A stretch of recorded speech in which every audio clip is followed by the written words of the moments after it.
சாய்ராம். என் உயிரின் உயிரானவர்களே, கடன் இல்லாமல் வாழ்வது எப்படி, இருக்கிற கடனை எப்படி அடைப்பது, வருமானத்தை எந்த வழியில் ஈட்டுறது, தொழிலில் எப்படி வளர்ச்சி, வேலையில் எப்படி கவனம் செலுத்துறது, இதுக்கெல்லாம் ஒரு நல்ல பதிவு வேணும் அப்படின்னு ஒரு சாய்ராம் கேட்டிருந்தாங்க. நிச்சயமாக இது வாழ்க்கைக்கு ரொம்ப முக்கியமானது. ஒரு மனுஷன் எப்போ சந்தோஷமாக இருக்க முடியும், எப்போ ஒரு குடும்பம் பிரச்சனை இல்லாமல் இருக்கோ அப்படின்னா அதுக்கு பணம் ரொம்ப இம்பார்ட்டன்ட். பொருள் இல்லோருக்கு இவ்வுலகம் இல்லை, அவையோட வார்த்தை இது ரொம்ப பிடிச்சது.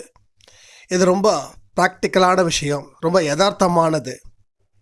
இது அவருடைய காலத்தில் இருந்து நாம் கொள்ளு பேத்தி எடுக்கிற வரைக்கும், அவங்க கொள்ளு பேத்தி எடுக்கிற வரைக்கும், ஸோ இந்த உலகம் முடிகிற வரைக்கும் இந்த வார்த்தைக்கு உயிர் இருக்குது, அர்த்தம் இருக்குது. பொருள் இல்லோருக்கு இவ்வுலகம் இல்லை. என்னைக்கு கடன் கொடுக்க ஆரம்பித்தாங்களோ அன்னைக்கே வாழ்க்கையில் நிம்மதியை நம்ம இழந்தோம். ரைட், ஒத்துக்கிறீங்களா? இதை எத்தனை பேர் ஒத்துக்கிறீங்க? ஏன்னா ரொம்ப இம்பார்ட்டன்ட். மறுபடியும் இந்த கடனை நம்ம வாங்கவே கூடாது. கடன் இல்லாத ஒரு வாழ்க்கையை வாழணும் தானே. அப்போது மறுபடியும் இந்த மாதிரியான விஷயங்கள் உங்கள் வாழ்க்கையில் வராமல் பார்த்துக்கிட்டிங்கன்னா, ஒரு விழிப்புணர்வோடு இருந்தால் உங்கள் கடன்களும் தீரும், புது கடனும் முளைக்காது, நிம்மதியான வாழ்க்கையை அது வாழ்வதற்கும் நம்ம தயார் செஞ்சுக்கிட்டே இருக்கோம். கடனால் எத்தனையோ உயிரினங்கள் அழிஞ்சது, எத்தனையோ பேர் உயிரை விட்டாங்க. குடும்பத்தோட தற்கொலைகள்லாம் ரொம்ப அதிகரிச்சது இந்த கடனால்.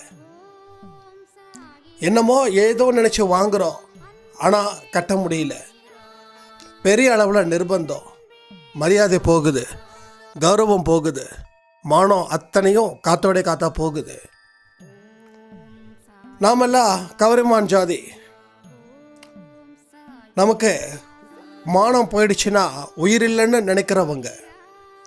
அப்படிப்பட்டவங்க தான் இந்த கடனின் மூலமாக சில அவமானத்தை சந்திக்கும் போது அவங்க ஒவ்வொரு நாளும் செத்து பொழைச்சிக்கிட்டு இருக்காங்க. கடைசி வரைக்கும் நிம்மதி இல்லாத அளவுக்கு முடிஞ்சிடுச்சு அவங்க ஆட்டம்.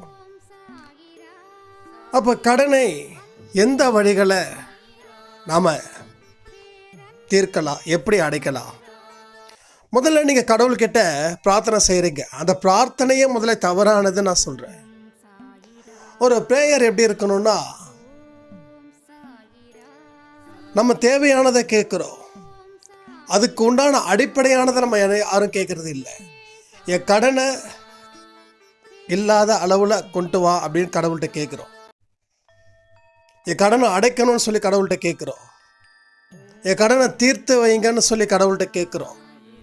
ஆனால் எப்படி தீர்ப்பது, எதனால் தீர்ப்பது, இந்த ஒரு விஷயத்தை நம்ம தெரிஞ்சுக்கவே இல்லை. உங்களோட வருமானம் என்னைக்கு அதிகரிக்குதோ அன்னைக்கு உங்கள் கடன் தீரும். இதுதான பிரின்சிபல்ஸ். இதில் ஏதாவது மாற்றம் இருக்கா? ஒரு கடனை தீர்க்கணும் அப்படின்னா உங்கள் வருமானத்தை வச்சு தான் அந்த கடனை தீர்க்க முடியும். இன்னொரு கடனை வாங்கி அதை இந்த கடனுக்கு தீர்த்தா 2 கடன் ஆகிடும் உங்கள் வாழ்க்கையில். 10,000 ரூபாய் ஆரம்பித்த கடன் 10 லட்சமும் போகலாம். அப்போ அந்த 10,000 ஆரம்பிக்கும் போதே அந்த கடனை நம்ம வாங்காமல் தவிர்த்திருந்தா இந்த 10 லட்சம் ரூபாய் கடன் வந்திருக்காது. கடன் வாங்கும்போது நாம் இன்னொருத்தவனுக்கு அடிமைன்னு நினச்சி அதுக்கப்புறம் வாங்குறதா வேண்டாமான்னு முடிவு பண்ணுங்க. ஏன்னா என்னைக்கு அந்த கடனை ஒத்த பைசா கூட இல்லாமல் நீங்கள் கொடுக்குறீங்களோ அது வரைக்கும் நீங்கள் அவங்களுக்கு அடிமை. அவங்க என்ன சொன்னாலும் என்ன பேச்சை பேசினாலும் அதை நீங்கள் தாங்கி தான் ஆகணும். அதே மாதிரி திருப்பி கொடுத்து தான் ஆகணும். நல்லா புரிஞ்சுக்கோங்க. நீங்கள் திட்டு வாங்கிறதால அவங்க காசு வேண்டான்னு சொல்லலை. ஏன்னா நான் நிறைய திட்டேன், அதனால் உங்கள் காசு நான் கொடுத்த காசு வேண்டான்னு யாரும் தள்ளுபடி பண்ணலை. திருப்பி கொடுத்ததால நீங்கள் திருப்பி பேசவும் முடியாது. ஏன்னா கடன் கொடுத்தவங்க கொஞ்சம் பலசாலியாக தான் இருப்பாங்க. அப்போ ஒவ்வொரு தடவையும் நமக்கு அந்த அவமானத்தோட வார்த்தைகள் நம்ம காதில் வந்து நிற்கும் போது அது எவ்வளவுக்கு எவ்வளோ ஒரு மோசமான சூழ்நிலையை உருவாக்குது. நம்மளால நிம்மதியாக வாழவும் முடியல, நிம்மதியாக சாகவும் முடியல. நம்ம தொழிலையோ பொழப்பையோ எதையுமே பார்க்க முடியல. எல்லாமே வீணாகுது இந்த கடனால். உலகத்தை பார்த்தாவே நம்ம சில அதிசயங்களையும் ரசிக்க முடியல. உலகத்தில் இப்படிலாம் நடக்குதா அப்படின்னு. கடன் அதிகமாக யார் வாங்குறாங்களோ அவங்களுக்கு உலகத்தில் என்ன விஷயம் நடக்குதோ எதுவுமே தெரியாது. ஏன்னா எந்த கடன்கார எத்தனை மணிக்கு வீட்டுக்கு முன்னாடி வந்து நிற்பா, இல்லை எந்த தெருவில் போனா எவனாவது பார்த்துட்டானா பிரச்சனை ஆகிடுமோ, கோயிலுக்கு போக முடியாது, ஃபங்க்ஷனுக்கு போக முடியாது, எங்கேயும் போகவே முடியாது. இதெல்லாம் நம்ம கை நீட்டி வாங்கினதால வந்த இழப்புகள். நான் ரொம்ப தெளிவாக பேசினாதான் கடன் இனி வாங்கக்கூடியவங்களும் வாங்காமல் இருப்பீங்க. அதுக்கு தான் அவ்வளோ தூரம் பேசுகிறேன். அப்போ நம்ம கடனை வாங்கிட்டோம், இதை அனுபவிச்சு தான் ஆகணும். அப்போ இதை முறியடிக்கணும் அப்படின்னா நீங்கள் முன்ன இருந்ததை விட 10 மடங்கு அதிகமாக உழைக்கணும். ஆனால் இதில் ஒரு துரதிர்ஷ்டம் என்ன தெரியுமா? நல்லா இருக்கும்போதே நம்மால் சரியாக ஃபோக்கஸ் பண்ண முடியல. இப்போ இவ்வளோ பெரிய அழுத்தத்தை வச்சுட்டு எப்படி நம்ம ஃபோக்கஸ் பண்ணுறது? கரெக்டு தானே? ஸோ எந்த பிரச்சனையும் இல்லாதப்பவே நம்ம எதையுமே பண்ண முடியல, எதையுமே சாதிக்க முடியல. ஆனால் எனக்கு இவ்வளோ அழுத்தம்.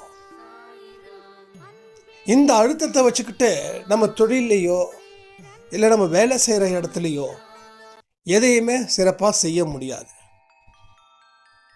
எல்லா விஷயத்தையும் நீங்கள் முதல்ல புரிஞ்சுக்கணும். ஏன்னா முன்னுரை, பொருளுரை, முடிவுரை, எடுத்த உடனே முடிவுரைக்கு போயிடக்கூடாது. அது என்ன பிரச்சனை அது சொல்லுங்கள், எப்படி தீர்க்கதா சொல்லுங்கள் அப்படின்னா நீங்கள் இவ்வளோ அவசரப்பட்டீங்கன்னா நடக்காது. எல்லா விஷயத்தையும் மனசில் பதிய வைக்கும்போது நான் சொல்லக்கூடிய ஒவ்வொரு வார்த்தைகளை இருந்தும் ஒரு வார்த்தைகள் உங்கள் மனசுக்கே வரும். அந்த வார்த்தைகளை நீங்கள் கவனிச்சிங்கன்னா, இப்போ நானும் உங்ககிட்ட பேசுகிறேன், உங்களோட ஆன்மாவும் உங்ககிட்ட பேசும், நம்ம சாயப்பாவும் உங்ககிட்ட பேசுகிறாங்க. ஒரு வார்த்தையில் கிட்டத்தட்ட 3 பேர் பேசிகிட்டு இருக்காங்க இந்த இடத்துல. ஆமாம், வாங்கினா பிரச்சனை சொன்ன மாதிரி இவ்வளோ அழுத்தம் இருக்கும். அப்போ எப்படி நம்ம வேலை செய்ய முடியும்? இதெல்லாம் ரியாலிட்டி. இதெல்லாம் நீங்கள் உங்கள் மனசில் எழக்கூடிய சிந்தனையாக கலக்குது. ஒரு இடம் இருக்குது, அங்கே பார்த்து போகணும், ரொம்ப ஜாக்கிரதையாக போகணுன்னு முன்னாடியே அட்வைஸ் பண்ணிட்டா நீங்கள் பார்த்து ஜாக்கிரதையாக போவீங்க. அதை பற்றி எதுவும் சொல்லலைன்னா நீங்கள் வேகமாக போய் கீழே பொத்தனை விழுந்துருவீங்க, கையோ காலோ உடச்சிப்பீங்க. ஆனால் முன்னாடியே உங்களுக்கு இன்ஃபர்மேஷன் கொடுத்தாச்சு, அந்த இடம் மோசமான இடம், அந்த இடத்துல வழுக்க பாறை அப்படி இப்படிலாம் இருக்கும். பார்த்து பொறுமையாக நிதானமாக ஒரு காலையும் எடுத்து வைக்கும்போது, ஒரு அடியும் எடுத்து வைக்கும்போது கவனத்தோடு எடுத்து வை அப்படின்னு. அப்போ நம்ம வாழ்க்கையில் இனி ஒரு விஷயத்தை நல்லா முடிவு பண்ணிக்கணும். கடன் வாங்கக்கூடாது. கடன் நம்ம வாங்கினோம், நம்ம மறுபடியும் நாம் அழிச்சுப்பதற்கு சமம். இது ஒரு ஸ்லோ பாய்சன் மாதிரி. பாய்சன் ஒரு டைமில் சாப்பிட்டா நம்ம செத்து போயிடுவோம். ஆனால் ஸ்லோ பாய்சன் அப்படி இல்லை, கொஞ்சம் கொஞ்சமாக நம்மளை கொல்லும். அது மாதிரி தான் இங்கே நடந்துக்கிட்டு இருக்குது. கடனால் பல பேர் வாழ்க்கையை இழந்தாங்க, அவங்க மரியாதையை இழந்தாங்க, குடும்பத்தை இழந்தாங்க. இது ஏதோ ஊர் போய் பஞ்சம் பொழைச்சிக்கிட்டு இருக்காங்க. எவ்வளவோ பெரிய வீடு, ஆசையாக கட்டின வீடு, அது எல்லாத்தையும் வித்தாச்சு. வேற ஒரு ஊரில் ஒரு சின்ன வீட்டில் வாடகைக்கு கொடுத்து கணவனும் மனைவியும் வேலைக்கு போயிட்டு இந்த மாதிரியான சூழ்நிலைகள்லாம் நிறைய நடக்குது. ஏன்னா நம்ம வாழ தெரியாமல் வாழ்ந்ததால, நம்ம ஃபியூச்சரை சரியாக டிசைட் பண்ணலை, அலட்சியப்படுத்தணும், இல்லைன்னா ரொம்ப பயந்தோம். இந்த 2 விஷயத்தால தான் நம்ம வாழ்க்கையை இழந்தோம் கடனை வாங்கி. அப்போ இந்த கடனை தீர்க்க முடியாதா? முதல்ல கடனை தீர்க்கணும் அப்படின்னு எத்தனை பேர் முடிவு பண்ணியிருக்கீங்க? கமெண்ட் பண்ணுங்க. இந்த கடனை தீர்ப்பதற்கு மிக முக்கியமான ஒரு விஷயம், முக்கியமான ஒரு பிரார்த்தனை, மிக முக்கியமான நேரம். இந்த 3 விஷயம்தான் உங்கள் கடனை தீர்க்க போகுது. இங்கே பாருங்க, உங்கள் கையில் 5 பைசா கிடையாது.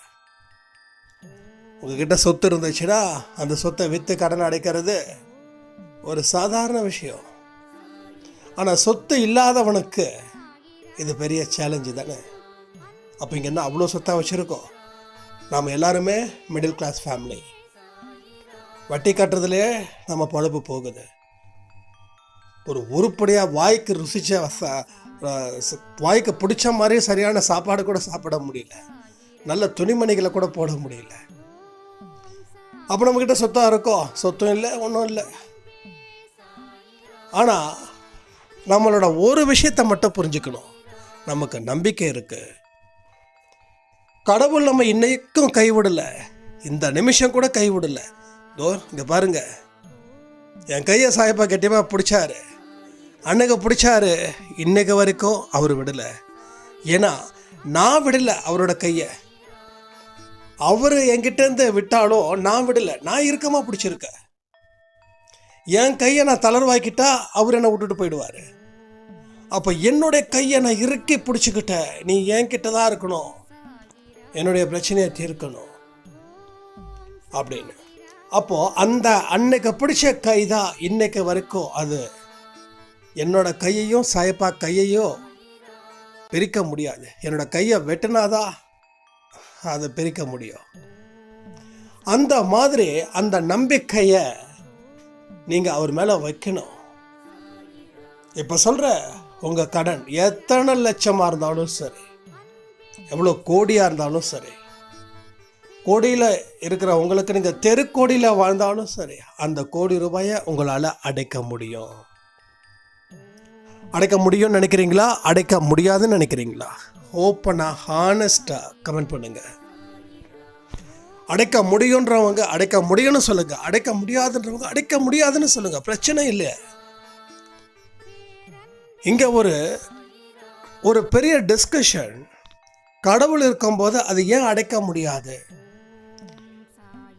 நாம் உயிரோடு இருக்கும்போது அதை ஏன் அடைக்க முடியாது? ஸோ நீயும் உயிரோடு இருக்க, கடவுளும் உயிரோடு இருக்காரு, கடன் கொடுத்தவனும் உயிரோடு இருக்கா. 3 பேரும் உயிரோடு இருக்கும்போது ஏன் கடன் அடைக்க முடியாது? அப்போது அடைக்க முடியுன்ற நம்பிக்கை எனக்கு இருக்குதுன்னா கமெண்ட் பண்ணுங்கள். அடைக்க முடியாது அப்படின்னு இருக்கிறவங்களும் கமெண்ட் பண்ணுங்கள்.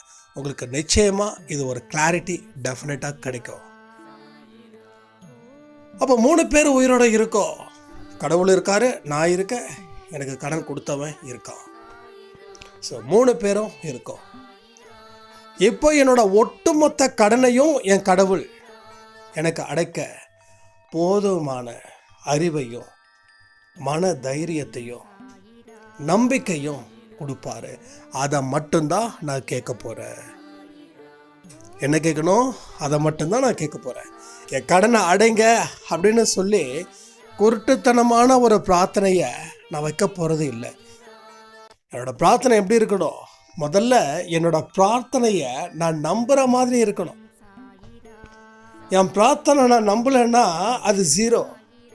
ஆனால் என் பிரார்த்தனையை நான் நம்பினா அது 100% எடுத்த மார்க்கு மாதிரி. அப்போ என்னுடைய பிரார்த்தனை நிச்சயமாக இங்கே நிறைவேற போகுதுன்னா உங்கள் பிரார்த்தனை ப்ராக்டிக்கலாக இருக்கணும். 2வது, நடக்கிறதுக்கு உண்டான வழிகளை அது தெரியப்படுத்தணும். இது ரொம்ப முக்கியம்.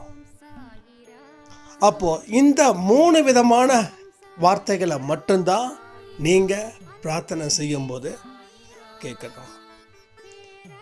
அடுத்தது என்ன? எப்போ கேட்கணும்? இது ரொம்ப இம்பார்ட்டன்ட். ஏன்னா லைஃப்பில் எனக்கு சக்ஸஸ் கிடைச்சது, அதை வச்சு நான் சொல்கிறேன். 3 மணி இல்லை 3:30 மணி இல்லை 4 மணி, மேக்ஸிமம் 4:30.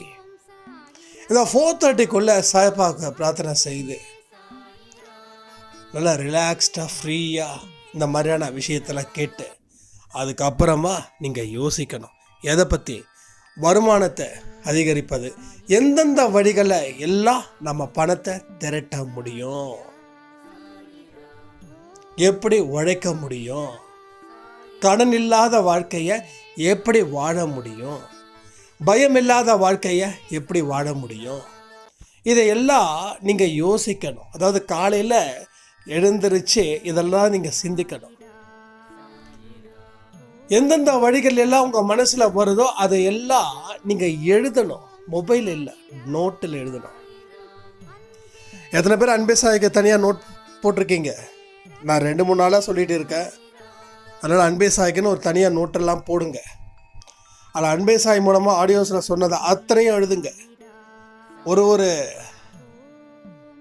ஆடியோவுக்கும் ஒரு பேஜ், அந்த பேஜில் அந்த ரிலேட்டடான விஷயங்கள் நம்ம என்ன பேசியிருக்கோம், நீங்கள் என்ன நினைக்கிறீங்க, எதை செயல்படுத்தணும்னு நீங்கள் முடிவு பண்ணியிருக்கீங்க, செயல்படுத்தினதால கிடைச்ச அந்த எக்ஸ்பீரியன்ஸ் அனுபவம் என்ன, அது எல்லாத்தையும் நீங்கள் என்ன பண்ணணும், எழுதணும். தொடர்ந்து எழுதணும். உயிர் இருக்கிற வரைக்கும் எழுதணும். நம்ம லட்சியம் நிறைவேறுற வரைக்கும் எழுதணும். இதெல்லாம் வாழ்க்கையில் மிக மிக எளிய வழிகள் நம்ம பிரச்சனையை தீர்ப்பதற்கு. அப்போ 4:30 மணிக்குள்ள சாய்ப்பா கிட்ட பிரார்த்தனை பண்ணி இந்த விஷயத்தை எல்லாம் சிந்திக்கணும். உங்கள் உடம்பையும் உங்கள் மனசையும் தயார் செய்யணும். Meditation very important. மெடிடேஷன் ஒரு மெடிசன். மெடிடேஷன் இல்லைன்னா நீங்கள் மெடிசன் எடுத்தாகணும். மெடிடேஷன் இருந்துச்சுன்னா மெடிசன்ஸ் தேவையில்லை.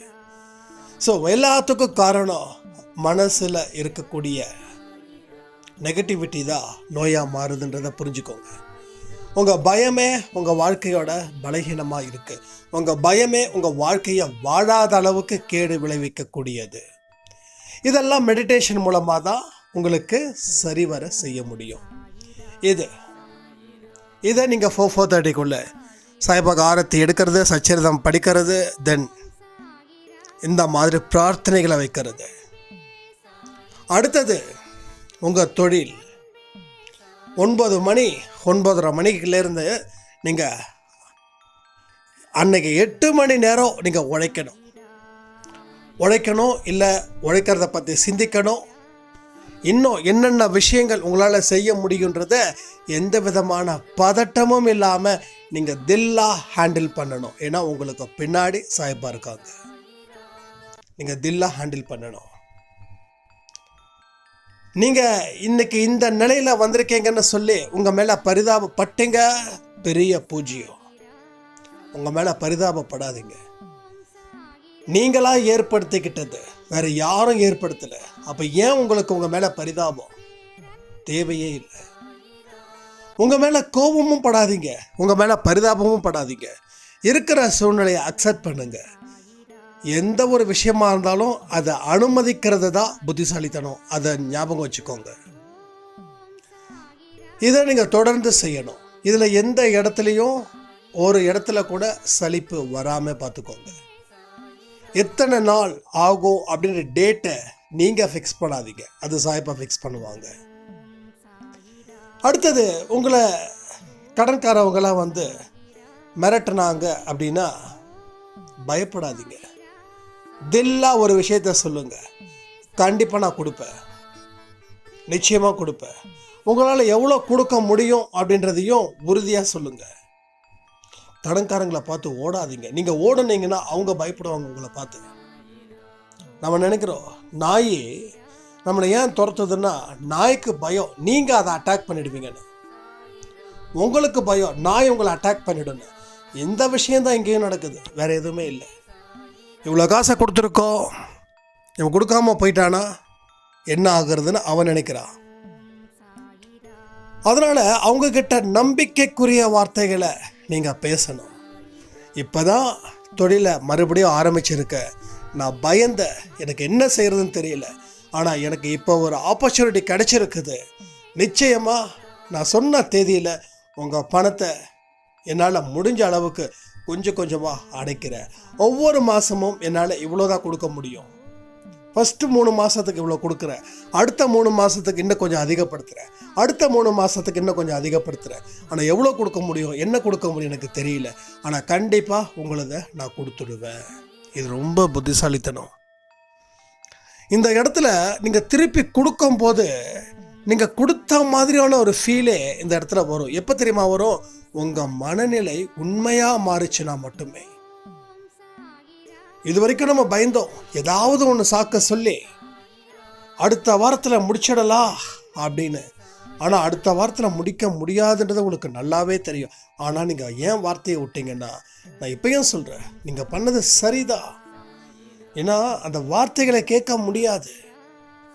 ஆனால் நீங்கள் கொடுக்குறன்னு சொல்லி அந்த ஒரு வாரம் வருது இல்லை, அந்த வாரம் வந்துடுச்சுன்னா அது இன்னைக்கு பேசின வார்த்தையோடு அன்னைக்கு அவனை அதிகப்படுத்தும். அவனை நீங்கள் கோபப்படுத்திக்கிட்டே இருக்கீங்க. உங்களை பார்த்து அவன் பயப்படுற மாதிரி அவன் நினைக்கல, நீங்கள் அவனை ஏமாத்துறதா அவன் நினைக்கிறான். அப்போ அவனோட கோபம் 2 மடங்கு அதிகமாகுது. ஏமாத்துறான்னு உங்களுக்கு யாராவது உங்களுக்கு தெரிஞ்சிச்சுன்னா நீங்கள் என்ன பண்ணுவீங்க? சரி பரவாயில்ல அப்படின்னு சொல்லுவீங்களா? உங்களுக்கு இன்னும் கோபம் அதிகமாகும். ஸோ எல்லாருமே மனுஷன்தான், எல்லாருமே மனுஷங்க தான். ஸோ எல்லாருக்கும் ஒரே மாதிரியான மனசு தான் இங்கே வேலை செய்யும். அது உங்களுக்கு புரியல. நீங்கள் தேவையில்லாமல் கமிட்மெண்ட்ஸ் கொடுத்துக்கிட்டே இருக்கீங்க. அந்த கமிட்மெண்ட்டுக்கு ஆகக்கூடிய காலத்தில் அவனுக்கு இன்னும் பிரச்சனைகள் அதிகரிக்குது. யாருக்கு? கடன் கொடுத்தவனுக்கு. நீங்கள் ஒரு வார்த்தை சொல்லிவிட அடுத்த வாரம் தானே எப்பா அப்படின்னு இருக்கேன். ஆனால் அவன் அடுத்த வாரம் வரைக்குமே அவன் செத்து படைக்கிறான். நீ கொடுப்பியா கொடுக்க மாட்டியா? அவனுக்கு உங்களுக்கு கொடுத்தது 1000 2000 அது விஷயம் கிடையாது.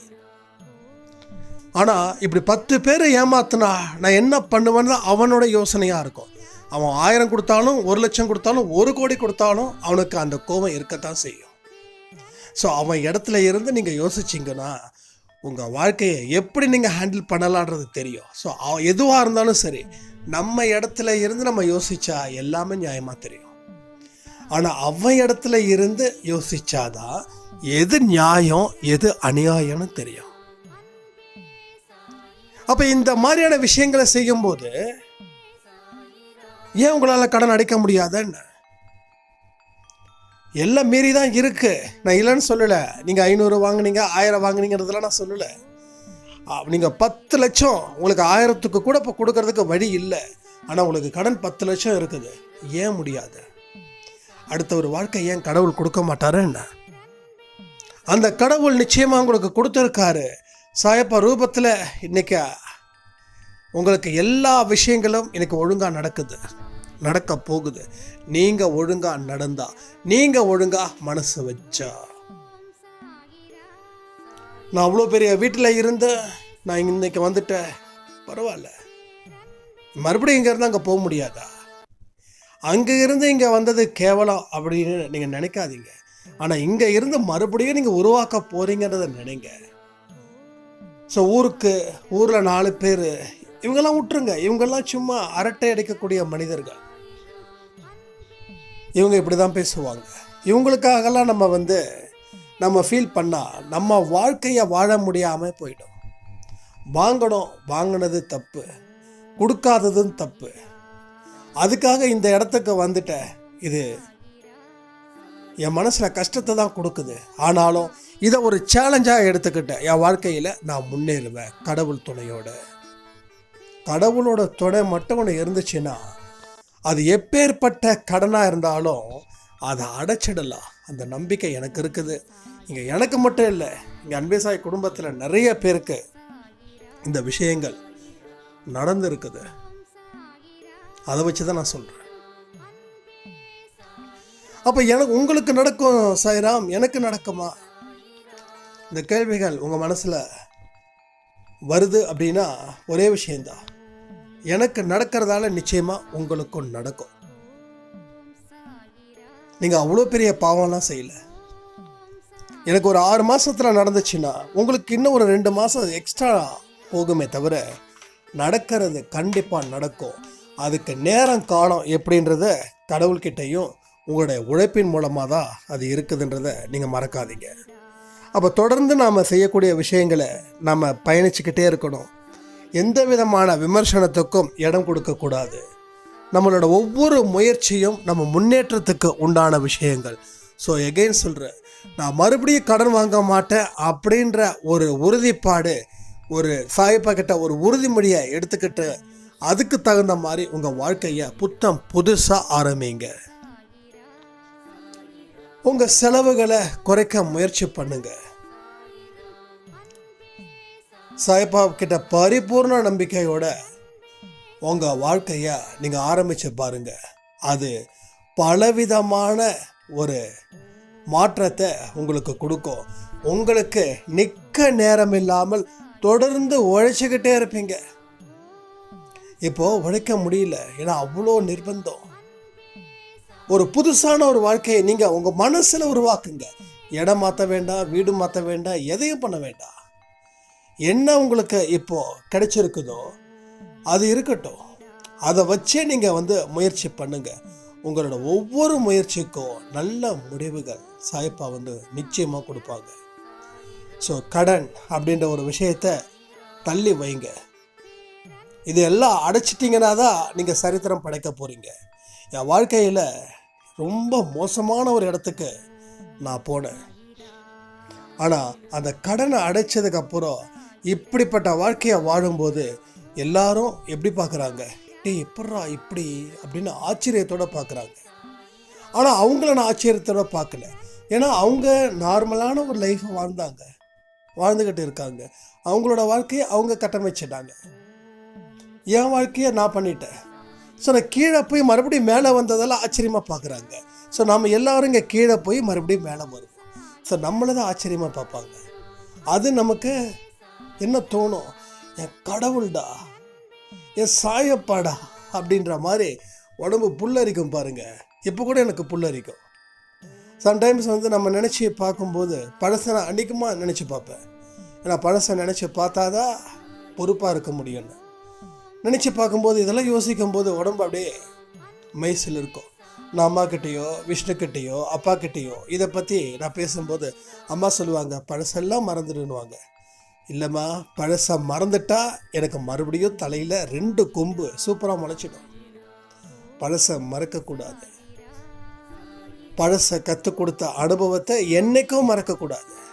நீ பொறுப்பு இல்லாமல் இருந்ததால் அன்றைக்கி அத்தனை கடன் வாங்கினேன். எனக்குள்ளே நான் கேள்விகள் கேட்டுக்கிட்டே இருக்கேன். நீ பொறுப்பே இல்லைடா, அதனால் நீ கடன் வாங்கினேன். கடன் வாங்கும்போது எனக்கு பயமே இல்லை. கடன் வாங்கினதை கௌரவமாக நினச்சேன். எதை நீ கௌரவமாக நினச்சியோ அது உன்னை படாத பாடுபடுத்தி எடுத்தது. உன்னை மரியாதை இல்லாத மனுஷனா அது கொண்டு போய் சேர்த்துச்சு அப்படின்னு. அப்போது கீழே இருக்கிறவ மேலே வரும்போது அதை ஆச்சரியமாக பார்ப்பாங்க. அப்போது நம்ம எல்லாரையும் சரி கீழே விழுந்திருக்கோம், மேலே நம்மளோட முயற்சியின் மூலமாக கடவுளுடைய ஆசீர்வாதத்தின் மூலமாக நம்ம மேலே வரோம் இல்லையா? அப்போ மேலே வரும்போது எல்லாரும் கைத்தட்டுறாங்களோ இல்லையோ, மனசுக்குள்ளே சூப்பர் ஜெயிச்சிட்டாங்கப்பா அப்படின்ற மாதிரி ஒரு விஷயத்தை கொடுப்பாங்க பாருங்கள். அந்த முயற்சி, அதை நீங்கள் ஜெயிச்சிட்டிங்கன்னா அதுக்கப்புறம் உங்கள் வாழ்க்கையில் வெற்றி மேலே வெற்றி எம்ஜிஆர் அவர்கள் பண்ண மாதிரி, வெற்றி மீது வெற்றி என்னை சேரும், அதை வாங்கி தந்த பெருமை எல்லாம் சாயை சேரும், அந்த மாதிரி பாட்டுகளை பாடிக்கிட்டே இருக்கலாம். ஸோ சந்தோஷமாக இருங்க, நிம்மதியாக இருங்க. உங்கள் ஒவ்வொரு விஷயத்தையும் சாயப்பா கவனிச்சுட்டு தான் இருக்காரு. நீங்கள் எடுத்து வைக்கக்கூடிய ஒவ்வொரு முயற்சியும் கண்டிப்பாக ஜெயிக்கணும்னு சொல்லி சாயப்பா கிட்ட பிரார்த்தனை பண்ணி இந்த ஆடியோவை நான் முடிக்கிறேன். ஜெய் சாய்ரா.